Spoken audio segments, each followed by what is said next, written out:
చేయాలన్న విధానమే ఈరోజు కాంగ్రెస్ పార్టీ విధానము. అందుకే ఈ కుటుంబానికి ముఖ్యంగా కాంగ్రెస్ పార్టీకి మహిళలకు ఇచ్చే ప్రాధాన్యత మీకు తెలుసు.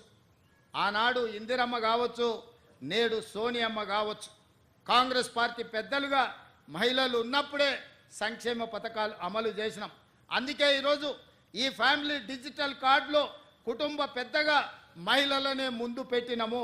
మహిళ చేతిలో కుటుంబ పెత్తనం ఉన్నప్పుడే ఆ కుటుంబం బాగుపడుతుంది, ఆ కుటుంబానికి వచ్చిన సంక్షేమ పథకాలు అమలు జరుగుతాయని విశ్వసించి ఈరోజు కుటుంబ పెద్దగా ఆ కుటుంబంలో ఉన్న పెద్ద మహిళను కుటుంబ పెద్దగా ఈరోజు పొందుపరిచినము. మహిళలకు మేము ఇస్తున్న ప్రాధాన్యత ఆర్టీసీ బస్సులో ఉచిత రవాణా సౌకర్యమే కాదు, ఈరోజు ఇండ్ల పట్టాలు ఇవ్వాలన్న మహిళల పేర్ల మీదనే ఇస్తున్నాం. ఇందిరమ్మ ఇండ్లు ఇవ్వాలన్న మహిళల పేరు మీదనే ఇస్తున్నాం.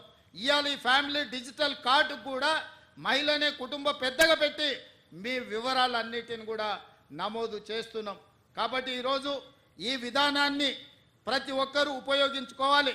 ప్రతి వాళ్ళు ఈ సిస్టంలోకి వచ్చి మీరు నమోదు చేయించుకుంటే మీకు ఫ్యామిలీ డిజిటల్ కార్డు వస్తుంది.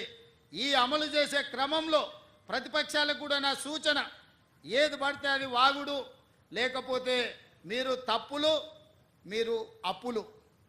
పోయినానే చేసినవి రెండే, ఒకటి అడ్డగోలుగా తప్పులు చేసిండు, రెండు విపరీతంగా అప్పులు చేసిండు. ఈ తప్పులతోని అప్పులతోని రాష్ట్రం నిండా మునిగింది.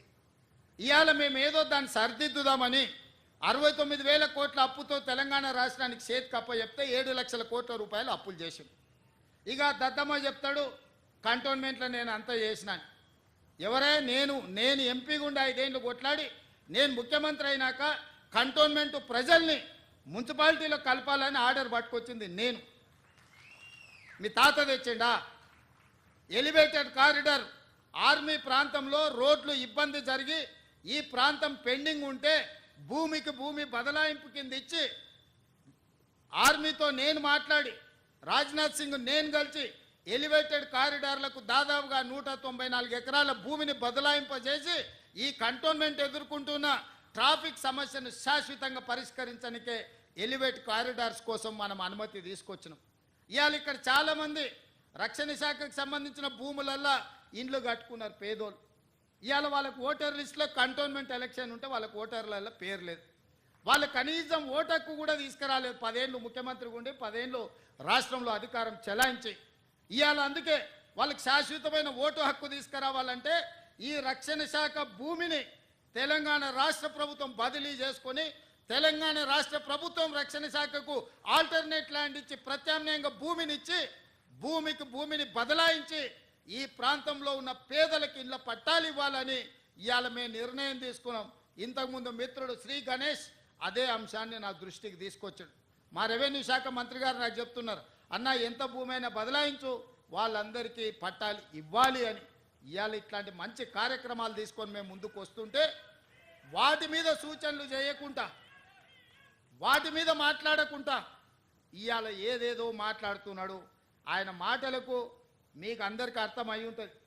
అధికారం కోల్పోవడంతో విచక్షణ కూడా కోల్పోయింది. ఏం మాట్లాడుతున్నాడో ఎందుకు మాట్లాడుతున్నాడో నాకైతే అర్థం కాలే. 10 ఏళ్ళు మీరు ఉన్నారు, 10 ఏళ్ళు ఏలినరు, నిరుద్యోగుల ఉసురు పోసుకున్నారు, మీ ఉద్యోగం వాళ్ళు ఊడగొట్టారు. ఈ ప్రభుత్వం వచ్చినాక 90 రోజుల్లో 30,000 ఉద్యోగాలు ఇదే ఎల్బీ స్టేడియంలో ఒక్కొక్కరికి పేరున పిలిచి వాళ్ళకు ఉద్యోగాలు ఇచ్చింది ప్రభుత్వం కాదా? మరో 35,000 ఉద్యోగాలు ఈ డిసెంబర్ లోపల ఇవ్వాలని నిన్నగాక మొన్న 11,062 మంది టీచర్ ఉద్యోగాల ఫలితాలు ప్రకటించి రేపు 9 తారీఖు నాడు అదే ఎల్బీ స్టేడియంలో పేదలకు విద్య చెప్పే ఈరోజు టీచర్ల నియామకాలు ప్రభుత్వం చేపట్టబోతుంది. అదేవిధంగా వైద్య రంగంలో వేలాది మంది పోస్టుల పారామెడికల్ సిబ్బందిని మన ప్రభుత్వం వచ్చినాక నియమించింది. ఇవాళ ఒక్కొక్క సమస్యను పరిష్కరించుకుంటూ హైదరాబాద్లో ట్రాఫిక్ సమస్యను పరిష్కరించుకుంటూ హైదరాబాద్కు వచ్చిన వరదల్ని పరిష్కరించుకుంటూ హైదరాబాద్ కూరుకుపోతున్న బురదలో నుంచి నగరాన్ని కాపాడాలని ఒక మంచి ఆలోచనతోని ముందుకు వస్తే దాని మీద కూడా బురద జల్లుకుంటూ తిరుగుతున్నారు బామర్దులు. నేను అంటున్న కిరాయి మనుషులతో మీరు చేసే హడావిడి తెలంగాణ సమాజం నిశ్చితంగా గమనిస్తుంది. ఇవాళ పేదలకు అన్యాయమైందని ఏడుస్తున్నారు కదా, ఈ తెలంగాణ రాష్ట్రాన్ని దోసుకున్న నిధులు మీ పార్టీ ఖాతాలో 1500 కోట్లు ఉన్నాయి. ఒక 500 కోట్లు తీసి ఆ మూసీలో మునిగిపోయిన వాళ్ళకి పంచిపెట్టండి. మీకు అధికారంలోకి రాకంటే ముందు తొడుక్కోవడానికి చెప్పులు కూడా లేవు కదా. ఈరోజు 1500 కోట్ల రూపాయలు మీ పార్టీ ఖాతాలో ఉన్నాయి. అది ఎవరి సొమ్ము? తెలంగాణ ప్రజల సొమ్ము కాదా? ఇవాళ తెలంగాణ ప్రజలు మూసీలో ఉన్న పేదలు బాధలు ఎదుర్కొంటున్నారని మీరు మాట్లాడుతున్నారు కదా. ఒక 500 కోట్ల రూపాయలు మీ పార్టీ ఖాతాలో నుంచి తీసి వాళ్ళకి పంచి పెట్టండి. వాళ్ళకి ప్రత్యామ్నాయం ఏం చేయాలో చెప్పండి. ఈరోజు ఈ ప్రభుత్వం సిద్ధంగా ఉంది వినడానికి. హైడ్రా గురించి అసెంబ్లీలో చర్చ పెట్టినప్పుడు ఈ సన్నాసులు పారిపోయినరు, మాట్లాడలేదు. హైడ్రా మీద అసెంబ్లీలో చర్చ జరగలేదా? ఆ రోజు మీరు సూచన చేసి ఉంటే ఈరోజు మీరు అడ్డగోలుగా మాట్లాడాల్సిన అవకాశమే లేకపోతుండే కదా. ఈరోజు పేదలకు ఏం చేద్దామో చెప్పండి. మీ తాత సొమ్ము మా తాత సొమ్ము ఇచ్చేది లేదు. ప్రజలు కట్టిన పన్నుల నుంచి పేదలకు ఇవాళ 12,000 మంది బఫర్ జోన్లో లేకపోతే నదీ బెడ్డులో మూసి పరివాహక ప్రాంతంలో ఉంటే 15,000 డబల్ బెడ్రూమ్ ఇండ్లు ఇవాళ మనం కేటాయించడానికి నేను ఆదేశాలు ఇచ్చిన. మూసి మురికిలో దోమలతోని కలుషితమైన నీళ్లతోని అక్కడ బతకలేని శవాలుగా జీవోత్సవాలుగా ఉన్న పేదవాళ్లకు ఆత్మగౌరవంతో బ్రతకడానికి ఇల్లు ఇచ్చి ఇంటి ఖర్చులకు 25,000 ఇచ్చి మా అధికారులు అక్కడ ఉండి వాళ్ళని ఇంటి దగ్గర దిగబెడుతుంటే అభినందించాల్సింది పోయి అన్యాయంగా మాట్లాడుతున్నారు. డబుల్ బెడ్రూమ్ ఇల్లు కంటే ప్రత్యామ్నాయం ఏముందో చెప్పండి. పంచుదాం, ఇది ప్రజల సొమ్ము. మేము సిద్ధంగా ఉన్నాం బాధ్యత తీసుకోవడానికి. ఇవాళ పేదల సంక్షేమం అమలు చేయడమే మా బాధ్యత. చేతనైతే రాండి, అఖిలపక్ష సమావేశాన్ని పిలుస్తాం, మీరు రాండి. ఏం చేయాలో చెప్పండి. ఏది చేసినా వద్దనడం, మీ చేతగాని తనాన్ని కప్పిపుచ్చుకోవడానికి మమ్మల్ని ఏ ప్రయత్నం చేయొద్దనడం ఇది సమంజసమని నేను అడుగుతున్నా. 10 నెలలు కూడా కాలే మేము అధికారంలోకి వచ్చి. 10 ఏళ్ళు ఈ రాష్ట్రాన్ని దోసుకతిన్న మీరు ఇవాళ ఆగర్భ శ్రీమంతులు ఎట్లయినరు? మీరు మాత్రం ఫామ్ హౌజుల్లో ఉండాలి. మీ ఫామ్ హౌజులను కాపాడుకోవడానికే కదా ఇవాళ వీళ్ళను ముసుగు తొడుక్కొని రక్షణ కవచంగా పెట్టుకొని పేదోళ్ళను పెట్టి కూలగొట్టొద్దు అంటారు. ఇవాళ ఇన్ని మాట్లాడుతున్న కేటీఆర్ జన్వాడలో నీకున్న ఫామ్ హౌస్ అక్రమ నిర్మాణం కాదా? అది కూలగొట్టాలనా వద్దా నువ్వు చెప్పు. హరీష్ రావు అజీజ్ నగర్లో నీకున్న ఫామ్ హౌస్ అక్రమమా కాదా? దాన్ని కూలగొట్టాలనా వద్దా చెప్పు. సబితమ్మ, నీ 3 కొడుకుల పేర్ల మీద 3 ఫామ్ హౌసులు కట్టినావు కదా. నువ్వు సబితమ్మ లేక పేద అరుపులు అరవకమ్మా. నీకున్న ఫామ్ హౌసులు కూడా లెక్కలు ఉన్నాయి. కూలగొట్టాలనా లేదా సబితమ్మ? నువ్వు సలహా చెప్పు. మీకు వెనకంగా ఉన్న కేవీపీ రామచంద్రరావులై కూలగొట్టాలనా వద్దా చెప్పు. ఇవాళ అక్రమంగా ఫామ్ హౌజులు నిర్మించుకొని మీ ఫామ్ హౌజుల మీద ఎక్కడైతే తొలగింపు ఏటు పడుతుందో మీ ఫామ్ హౌజులు కూలుతాయని చెప్పి ఇవాళ పేదలను రక్షణ కవచంగా పెట్టుకొని ఇవాళ మీరు నాటకాలు ఆడుతున్నారు. నల్ల చెరువులో ప్లాట్లు వేసి అక్రమంగా అమ్మినోడు మీ పార్టీోడు కాదా? మూసి నది ఒడ్డున ప్లాట్లు వేసి పేదలకు 10 లక్షలకు 100 గజాలు అమ్మింది మీ సన్నాసులు టీఆర్ఎస్ నాయకులు కాదా?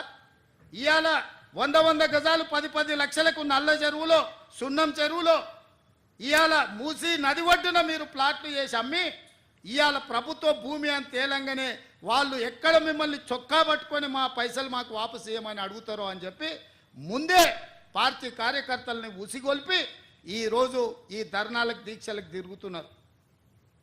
ఇవాళ మూసీలో వచ్చిన వరదలు తెలంగాణ రాష్ట్రాన్ని హైదరాబాద్ నగరాన్ని ముంచేస్తలేవా? మరి వాటికి పరిష్కారం ఎట్లా? నాకు తెలియదా? ఇవాళ కొంతమంది పేదలు ఇండ్లు తీస్తే వాళ్ళకి దుఃఖం ఉంటుంది, వాళ్ళకి బాధ ఉంటుంది, వాళ్ళు కొంత ఆవేశంగా మాట్లాడతారని నాకు తెలియదా? రాజకీయంగా లాభమో నష్టమో ఉంటుందో నేను అంచనా వేయలేనా? 20 ఏళ్ళు ప్రజాక్షేత్రంలో ఉన్నోని, ప్రజలలో తిరిగినోని, పేద ప్రజల కష్టమేందో తెలియకుండానే తెలంగాణ రాష్ట్రానికి ముఖ్యమంత్రి అయినా. కానీ నగరాన్ని కాపాడుకునే బాధ్యత మన మీద లేదా? మీరు ఆలోచన చేయండి. ఇవాళ హైదరాబాద్ నగరానికి తాగునీరుని అందించిన ఉస్మాన్ సాగర్, హిమాయత్ సాగర్లో బల్చినోళ్ళు బల్చి కొట్టుకుంటున్నోళ్ళు ఫామ్ హౌజులు కట్టుకొని వాళ్ళ డ్రైనేజ్ తీసుకెళ్లి ఆ గండిపేటలో హిమాయత్ సాగర్, ఉస్మాన్ సాగర్లో కలిపితే వాళ్ళ డ్రైనేజ్ నీళ్లు హైదరాబాదు నగరం తాగాలనంట. ఈ నా కొడుకులు చెప్తున్న భాష గది. ఇవాళ ఆ ఫామ్ హౌస్ చుట్టూతో కట్టుకున్న ఇల్లు ఎవరివి? కేటీఆర్కు లేదా? హరీష్కు లేదా? కేవీపీ రామచంద్రరావుకు లేవా చుట్టూతా? మీరు కట్టుకున్న ఇండ్ల డ్రైనేజీ హైదరాబాదు ప్రజలు తాగునీళ్ళ కలిపి మా ఇల్లు కూలగొట్టొద్దు కాబట్టి ముసుగు దొడకడానికి మూసి కావాల్సి వచ్చిందా మీకు? మూసీని అడ్డం పెట్టుకొని ఎంతకాలం బతుకుతారా మీరు? ఎంతకాలం తప్పించుకుంటారు? వారం రోజులు, 10 రోజులు, 15 రోజులు, నెల రోజులు అయినా వదల మీ భర్తం భర్త మీరు అనుకుంటూనే ఒక్కనొక్కని చింతపండు చేస్తా. మూసి పేదలకు ఏం చేద్దామో చెప్పండి. ప్రతి పేదవాడికి మంచి కాలనీలు చేసి ఇల్లు కట్టిద్దాం చెప్పండి. ప్రభుత్వం దగ్గర భూములు లేవా? ప్రభుత్వం ఏమైనా గొడ్డుపోయిందా? జవహర్ నగర్లో 1000 ఎకరాలు ఉంది ప్రభుత్వాన్ని. మూసీలు ఉన్న పేదవాళ్ళందరికీ తలా 150 గజాలు చేసి ఇచ్చి ఇందిరమ్మ ఇల్లు కట్టిద్దాం. రాండి సన్నాసులారా, ముందుకు రాండి, పేదోళ్ళు కట్టిద్దాం. ఎవరైతే నమ్మి మోసపోయి కట్టుకున్నారో వాళ్ళ ఇల్లు కట్టడానికి ఎంతైందో నష్టపరిహారం ఇద్దాం, ప్రభుత్వం ఖజానా నుంచి పంచుదాం. రాండి, అందరం కూర్చొని పంచుదాం ఒకటే వేదిక మీద.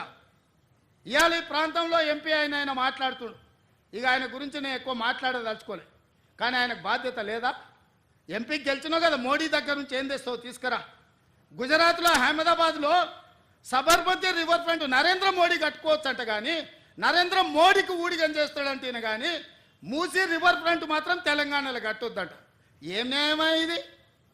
ఇక్కడ ఉన్న ప్రజలే కాదు, నువ్వు కూడా బతకనీకి వచ్చినోనివే. నువ్వు బతకనీకి వచ్చినావు, ఓట్లు వేయించుకున్నావు, ఎంపీ అయినావు, కానీ వాళ్ళు మాత్రం మూసీలు అదే మురికి